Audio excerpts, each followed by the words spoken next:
রাঘব বোয়াল সব পালিয়ে যাচ্ছে আর চৌমুকুট নিয়ে আপনারা খেলা করছেন। কেন বললাম কথাটি?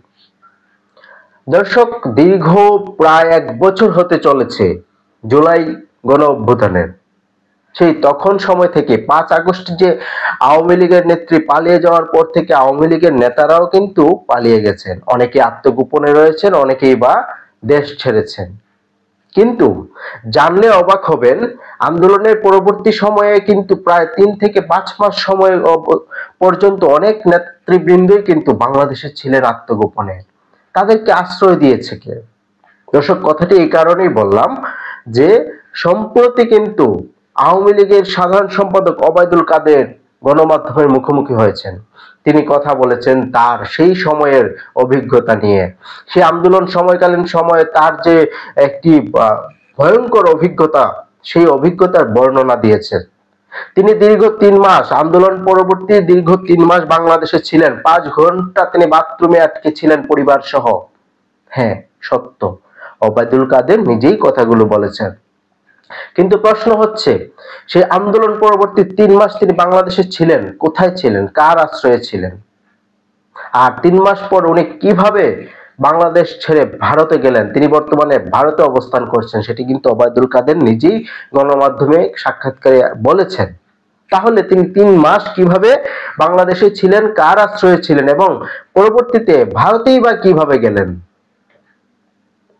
ওবায়দুল কাদের তার সাক্ষাৎকারে বলেছেন, তিনি আন্দোলন যেদিন 5ই আগস্ট ছাত্র জনতার জনমিছিল এবং জনসমুদ্র বইছিল রাজধানীতে, তখন তিনি তার সংসদীয় এলাকার একটি নিজ বাসায় নয়, তার পাশের একটি বাসায় তিনি আশ্রয় নিয়েছিলেন।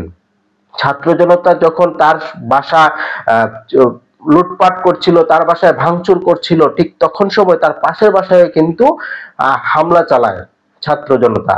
তখন তিনি ভয়ে আতঙ্কে তার পরিবার নিয়ে বাথরুমে লুকিয়েছিলেন, তাও দীর্ঘ 5 ঘন্টা।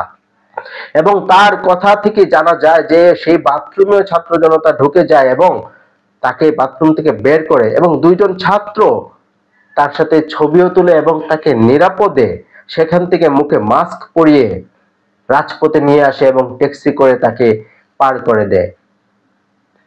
ভয়াবহ এক দিন পার করেছিলেন ওবায়দুল কাদের। তারপর থেকে তিনি তার এক নিকটাত্মীয় বা নিকটবর্তী কোনো স্বজনের বাসায় আশ্রয় নেয়। তাহলে সেই স্বজনটা কে? এবং 3 মাস পরে তিনি পালিয়ে গিয়েছেন ভারতে। দর্শক, এভাবেই রাঘব বোয়ালদের কিন্তু সুযোগ করে দেয়া হচ্ছে দেশ ছাড়ার। আর 2-1টা চুনুপুটি আটকিয়ে বলা হচ্ছে বিচার কার্য চলমান, সংস্কার হচ্ছে দেশে। সঠিক সংস্কার করতে হবে, অন্যায়ের বিরুদ্ধে সোচ্চার হতে হবে। যারা সত্যিকারের অপরাধী তাদেরকে আইনের আওতায় আনতে হবে, তাদেরকে কোনোভাবেই দেশ ত্যাগ করার জন্য সহযোগিতা করা যাবে না। যারা ঊর্ধ্বতন পর্যায়ে আছেন, আইন শৃঙ্খলা বাহিনী বলেন এবং ক্ষমতার সর্বোচ্চ চূড়ায় আছেন, তাদেরকেও বিষয়গুলোতে নজর রাখতে হবে। তারা যদি একটু অসচেতন হন বা একটু লোভী হয়ে যান এবং আপনার অর্থভোগীর যে নেশা এবং দুর্নীতির কবলে পড়ে যান, দুর্নীতির ছায়ায় জড়িয়ে যান, তাহলে এভাবে রাঘব বোয়ালরা দেশ ছেড়ে পালাবে, কিছুই করতে পারবেন না। ধন্যবাদ, ভালো থাকবেন।